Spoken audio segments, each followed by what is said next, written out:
손수연 PB님 어서 오십시오. 어서 오세요. 안녕하십니까. 용산 WM센터 손수연 PB입니다. 네, 손수연 PB님. 빨간 옷은 급하게 오늘 저 스튜디오 분위기 보고 좀 두르신 것 같은 느낌이 좀 없지 않아 있습니다. 급하게 챙겨왔습니다. 급하게 챙겨오셨죠. 네네. 네, 그러실 만합니다. 오늘 분위기가 아주 안 좋게 시작하다가 네. 지금은 아까 처음보다는 조금 나아졌습니다. 네. 이런 날 또 잘 대응을 또 해야 되겠죠 우리가. 네, 그렇죠. 네. 자, 일단 시총 상위 하이닉스는 2%까지 지금 갔네요. 아, 네. 네. 3전도 양전을 해버렸고요. 네. 자, 요럴 때 참 뭐 손 내밀기가 그러니까. 이 앱 거래앱에 뭐 손 대기가 참 겁납니다. 매수 매도 다 겁나고요. 맞습니다. 예, 그다음에 미수 겁나고요. 미수는 안 하는 게 낫겠죠? 그죠. 네. 신용은 최대한 조심하시는 게 제가 가장 모르는 거 좋죠. 없죠? 오케이. 없어요. 한번 단속을 해보시는 게. 아니 그 정도 믿음 있죠. 네, 그럼요. 예, 함부로 사지 않습니다. 네. 세 개를 팔에 한 개를 살 수 있는데 맞습니다. 네. 네. 선택과 집중입니다. 네.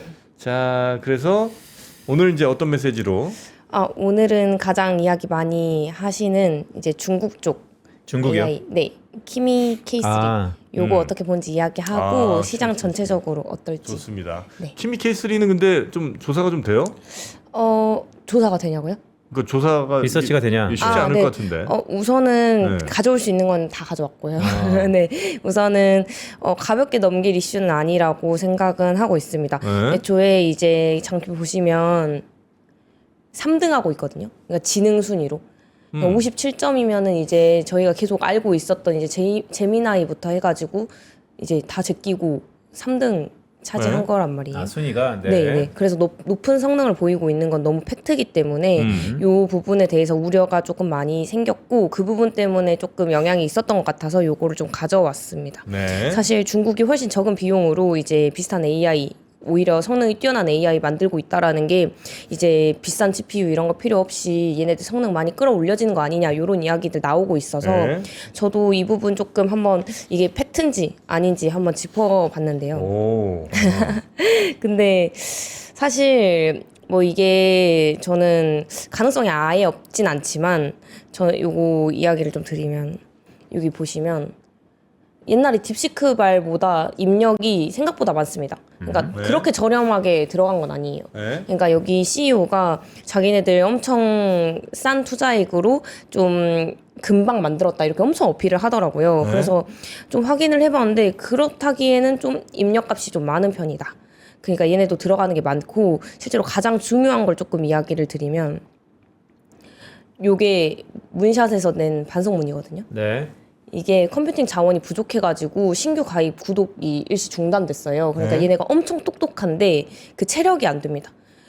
그러니까 컴퓨팅 자원 그러니까 하드웨어가 좀 후달려가지고 그 네, 좀 멘트예요. 죄송합니다. 네. 조금 아쉬워서 그 고객분들을 받을 수 없는 상황에 이른 거거든요. 네. 그렇게 따졌을 때 저는 이 부분이 조금 가성비도 아닌 부분이고 더 컴퓨팅 자원 그런 그 인프라가 더 많이 필요해지지 않을까라고 생각을 하고 있어서 네. 이 부분에서는 아직 좀 더 지켜봐야 하고 얘네들이 구현을 할 수 있을지 좀 지켜봐야 하는 부분이 있다라고 생각을 하고 있습니다.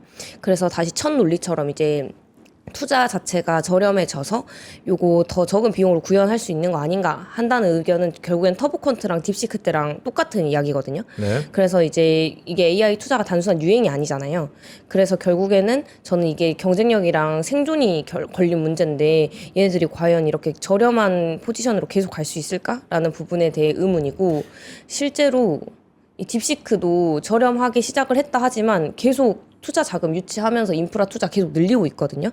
그러면은 이게 딥시크만큼 만약에 저렴했다 치더라도 얘네들이 AI 산업군에서 좀 매력도 있는 툴로 이용이 되려면 계속 투자를 이끌어내야 하는 부분인 거고 그런 부분에서 메모리 투자자분들께서는 이런 중국발 AI 그 이슈가 있던 거에 대해서 너무 민감하게 생각하실 필요는 현재는 없는 것 같다라고 생각을 하고 있습니다. 그러니까 중국의 이런 모델 약간의 센세이션을 일으키고는 있지만 실제 그들이 주창하는 이런 지속 가능성에 대해서는 지나보면 좀 의문이 있다. 네, 저는 사실 그런 부분에서는 조금 더 지켜볼 필요가 있고, 계속 인프라, 그러니까 메모리 쪽으로는 계속 수요가 발생할 거라고 생각을 하고 있습니다. 사실 1차 효과적으로만 봤을 때는 이제 뭐 한 건 쓸 때 이제 메모리가 좀 덜 들어간다, 이렇게 생각은 할 수 있는데, 이제 2차 효과는 다를 수가 있거든요. 그러니까 이제 비용이 낮아지면 터보 콘텐츠랑 똑같습니다. 이제 AI 투자를 더 늘릴 수 있고 결국에는 반도체 수요에 부정적인 영향은 좀 저는 크게 미치지 않을 거다라고 생각을 하고 사실 이렇게 저렴해지면 유저들이 더 다양하게 쓰게끔 되기도 하잖아요. 네. 그러니까 뭐 처음에는 챗GPT만 썼는데 이제 제미나이도 있고 뭐 클로드도 있고 저도 하나의 검증을 할 때 하나만 쓰지 않거든요. 그러니까 세 개 다 돌려보고 이렇게 하는 것처럼 AI 서비스가 싸지고 성능이 좋아진다면 더 여러 개를 쓰고 그 곱셈이 폭발적으로 늘어날 수 있는 오히려 산업군이 될 수 있다라고 생각을 하고 있기 때문에 네. 저는 이 부분에서 여전히 긍정적 전망을 보고 있습니다. 네. 아니 그러니까 이렇게 싸게 만약에 누가 한다고 하면 그리고 성능 경쟁을 하기 시작하면 성능 경쟁하기 시작하면 오히려 더 이건 반가운 소식이다. 반도체 입장에서는. 맞죠. 그죠? 왜냐면 이제 미국 업체들도 약간 아씨 이거 안 되겠나 하려고 했는데 갑자기 중개들이 막 치고 올라와. 야씨 쏟아붓자. 더 개발해. 이럴 수밖에 없잖아요. 네. 그렇죠. 더 고성능으로 가자 이런 이야기 나올 수 미국 있죠. 정부에서도 야 이거 중국한테 밀리면 끝이다잉. 엄청나게 이제 지원해줄 거고. 저격자로. 예, 그러면 뭐 오히려 그건 나는 바람직한 뉴스인 것 같다. 중국이 이렇게 하나 빵빵 터뜨릴 때마다 네. 뭐 물론 이제 저렇게 되면 반도체 이전만큼 많이 필요한 거 아닌 거 아니냐. 뭐 좀 효율적으로 쓰면 뭐 옛날에 100 필요하던 거 지금 한 60만 써도 되는 거 아니냐는 얘기는 할 수 있지만 그 효과보다는 훨씬 더 큰 효과가 우리에게 긍정적으로 있다. 네, 저는 메모리 쪽에는 오히려 낙수 효과가 더 클 거라고 생각을 하고 있고, 네. 오히려 좀 기업들도 이제 업무할 때 이제 챗 GPT보다 클로드를 더 많이 사용하고 있대요. 그러니까 사실 챗 GPT보다는 클로드가 더 비싼 모델이잖아요. 네. 근데 이게 이제 2분기 생성형 AI 이제 신용카드 결제 이런 지표가 있었는데 그거 확인해 보면 클로드가 2,441억 원. 그러니까 전체에서 50% 이상을 차지하고 있고 챗GPT가 1,400억 정도 여가지고 한 30% 정도의 점유율을 가지고 있어요. 그러니까 이제 기업들도 이제 이런 좀 더 효율적이고 잘하는 걸 선택을 하지 결국 가격의 의지가 되는 게 아니기 때문에 이게 다 같이 저렴해진다면 오히려 더 좋다라고 생각을 하고 있어서 네. 저는 이 부분에서는 한국 투자자분들께서는 큰 위기라고 생각은 안 하시고 네. 그냥 꾸준히 트래킹을 해보는 용도로만 활용하셨으면 좋겠다라고 생각을 하고 있습니다. 네. 그러니까 이제 저가 모형과 고성능 모형 속에서의 이분법적인 시장에 대해서 각각 밸류에이션이 되고 있는 상태라고 보는 건데 그럼에도 불구하고 잠깐 시계를 우리 국장으로 옮겨 볼까요? 너무 내려갔다, 너무 빠졌다라는 얘기가 있던데 도대체 맞습니다. 얼마큼 빠졌습니까, 주도주가? 진짜 굉장히 많이 빠졌고 고점에 사신 분들은 이제 거의 절반 정도 빠진 상황이신 것 같아서 네. 저도 굉장히 마음이 아프고 사실 그래서 저는 더 과했다라고 생각을 하고 있습니다. 네. 하락폭이 과했다? 네, 좀 뭐 딱히 다들 동의하시는 부분이 큰 이유가 없었다. 이 정도로 빠질 만큼의 큰 이유가 없었다라고 생각을 하시고 저는 이게 과했다. 그리고 고점 대비 저점이 너무 컸다라는 점에서 여전히 혼란스러운 시장이고 더더욱 어떤 것들을 짚어야 하는지 좀 정리가 필요한 거라고 생각을 하고 있습니다. 사실 신호가 보이면 하차를 한 게 현명한 건데 네. 저는 아직 논란 정도라고 생각을 하고 있고 아하. 뭐 과했다라는 근거를 굳이 들자면 이제 하이닉스 같은 경우는 장중 저가 기준으로 고점 대비 낙폭 MMD 요게 마이너스 43%까지 확대가 됐는데 요게 이제 22년도 이제 적자 전환됐을 때랑 비슷한 수준이거든요. 그래서 지금은 돈도 너무 잘 벌고 있고 실적 발표도 앞두고 있는 상황인데 그리고 디램 가격 전혀 꺾이지 않은 상황이거든요. 근데 이런 부분에서 저는 이 정도의 과대한 낙폭은 지금은 너무 저렴한 상황이다라고 생각하고 수급이 꼬인 부분에 있어서 여전히 혼란스럽지만 멘탈을 잡아가야 할 때라고 생각을 하고 있습니다. 그러니까 결국 뭐 하락의 여러 이유 중에 하나를 우리가 레버리지와 변동성과 수급으로 꼽잖아요. 네, 수급의 맞습니다. 실타래가 얽혀 있다. 자, 이 수급은 그러면 어떻게 풀려간다라고 보고 있습니까? 저는 이제 그런 부분에서 그 이제 디램 ETF 이제 미국에 상장되어 있는 거 그 내용을 좀 가져왔는데 이제 7월 이후에 45억 달러 정도 최근 5개월 동안 이제 24억 달러가 순유입이 됐습니다. 그러니까 이제 수급이 어느 정도 붙어주는 거라고 생각을 하고 있고 가격은 조정을 받았지만 이제 어느 정도 전자, 닉스, 마이크론을 포함한 이런 메모리 가격에 대해서는 여전히 저가 매수의 측면에서 이제 수급이 들어오고 있지 않나라고 생각을 하고 있습니다. 그래서 지금 밸류에이션이 매력적인 구간이라고 말씀을 드리고 있고 구조적 성장 사이클이 이제 훼손되지 않았다라는 점에서 저는 하나 더 짚고 가고 있고 네. 이제 뱅크 오브 아메리카도 이번 조정이 AI 수요 이슈가 아니라 이제 여름철 수급 이슈다.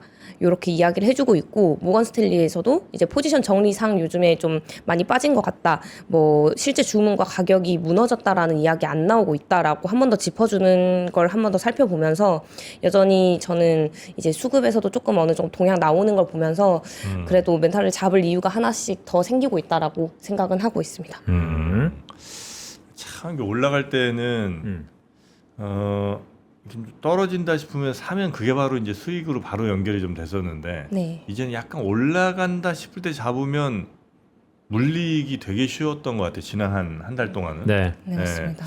그러니까 이제 올라간다 싶을 때 다시 돌리나 싶을 때 딱 이렇게 참여하기가 상당히 겁납니다.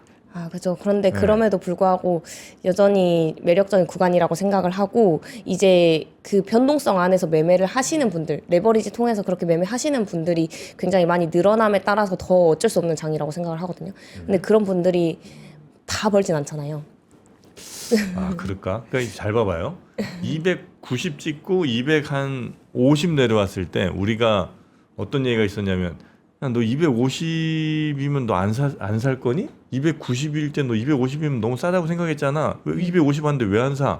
이런 말이 있었거든요. 그죠. 그러니까 그러다가 230 오면 230이면 너 살려고 했던 가격이 너무 싼 가격 아니었어? 그죠, 그죠. 그렇게 이제 온 게 지금 180까지 온 거 아니에요? 네. 네, 그러니까 지금 이게 싼 거 맞나?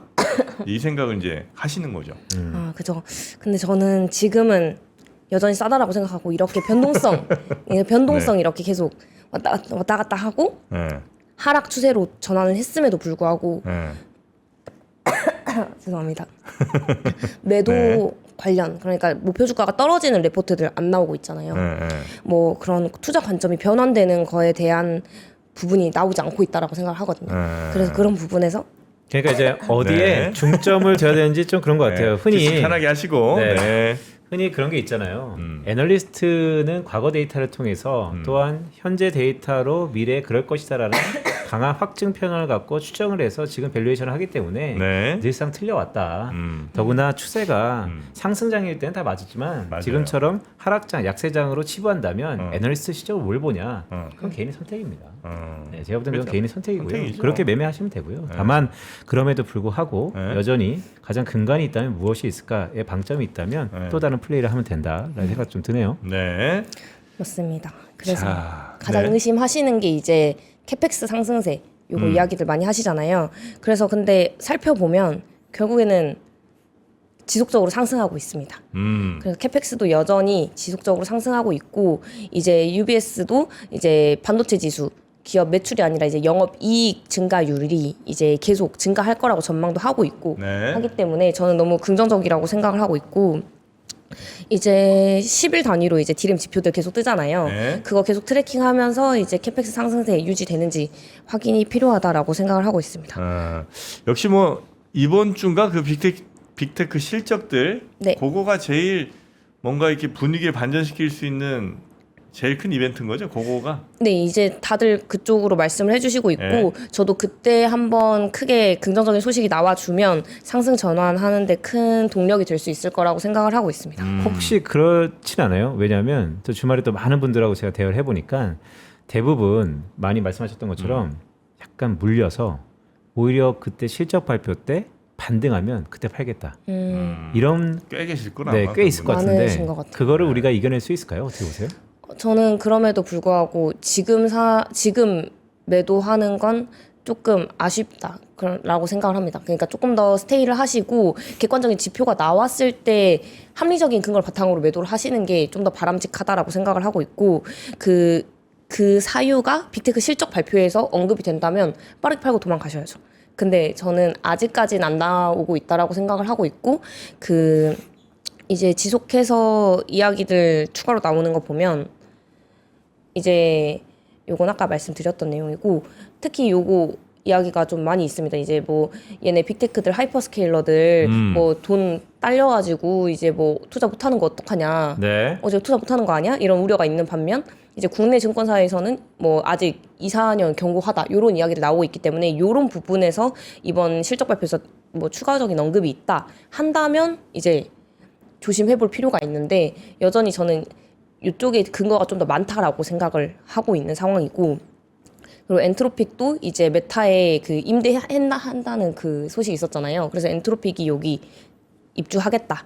이런 것들 아직 구체화되진 않았지만 이런 소식들 전달이 되고 있고 이제 마이크론도 이제 현대모비스랑 퀄컴이랑 메모리 장기 공급 계약 계속 진행을 하고 있는 거고 이 장기 공급 계약은 결국엔 미래의 실적을 어느 정도 견인하는 부분이 있기 때문에 긍정적으로 보고 있고 이제 회장님께서 또 이야기를 해주셨는데 주말 사이에 네 주식 샀다 팔았다 말고 갖고 있는 게 이제 자산 보전에 도움이 된다 이런 말씀을 해주셨어요. 그러니까 되게 이례적이죠. 그러니까 수장이 네. 나와서 사팔 하지 마시고 그냥 가만히 갖고 계시라는 얘기도 되게 이례적이었던 것 같아요.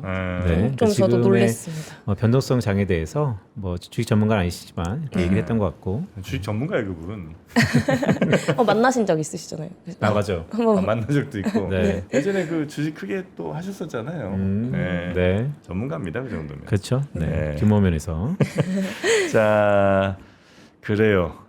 그래서 이번 주 있을 실적 발표 빅테크들 네. 실적 발표를 좀 보고 그 다음에 튀어도 늦지 않다. 네, 저는 튀더라도. 천천히. 왜냐하면 결국에는 뭐 소식 그 주가는 미래를 반영한다고 하지만 그래도 근거가 없이 움직이는 건 너무 위험하다라고 생각을 하고 특히 지금 투자하신 투자자분들은 그 근거가 명확해야 도망갈 이유가 생기는 거라고 생각하거든요. 아하. 왜냐하면 진입했을 때도 이유가 있어서 들어오셨잖아요. 그러니까 그 이유가 훼손되셨을 때 가장 현명한 선택이라고 생각을 하고 저는 아직 그런 부분이 보이지 않는다라고 생각하고 이제 실적 발표 일정 이렇게 있기 때문에 참고하시고 이런 내용들을 유념해서 살펴볼 예정이라서 저는 앞으로 이제 투자자분들께서도 이런 부분 언급해 주셨으면 좋겠어요. 앞으로 확인해 어떻게 주셨으면 우리 투자하겠다 아니면 너무 비싸서 죽겠다 엄살 좀 부리는지 네네. 그럼에도 불구하고 우리 뭐 이렇게 많이 하겠다고 얘기를 또 하는지 네, 그런 게 필요하다라고 네. 생각하고 TSMC가 메모리사들 부럽다고 합니다. TSMC가 이제 최고 실적 썼는데 이제 결국에는 우리 메모리 기업들 이렇게 돈 많이 버는 거 부럽다 이렇게 우스갯소리로 해준 것도 있고 네. TSMC가 이제 실적도 잘 나왔는데 이제 투자 때문에 이제 조금 주가가 좀 떨어졌거든요. 그래도 실적은 여전히 견조하다는 측면에서 저는 여전히 긍정적으로 보고 있고 ASML 네. 실적 그 키 메시지 첫 파트에 반도체 여전히 강하다. 네. 이렇게 이야기해주는 점 저는 여전히 긍정적으로 보고 있고 그런 부분에서 이런 소식들이 요 앞에 빅테크 실적 일정에도 충분히 나와줄 수 있을 거라 기대를 하면서 저는 이번 주 다음 달 장세를 좀 기다려볼 것 같습니다. 알겠습니다. 네, 산업에 대한 우려감도 있었지만 여전히 산업은 견고하다라는 긍정적인 시각이 있고 다만 산업이 좋다 한들 다음 스텝은 주가는 왜 그러냐 즉 실적 외에 설명하는 주가에 대해서 설명해내라 뭐 이런 것들이 가장 극대화 있는 그런 한 주다 이런 말씀이시죠? 네, 맞습니다. 네. 자 오늘도 우리 손수연 PB님 고생 많으셨고 저희는 또 바이오 네. 이야기 이어서 또 가도록 하겠습니다. 고맙습니다. 네, 수고 고맙습니다. 많으셨습니다.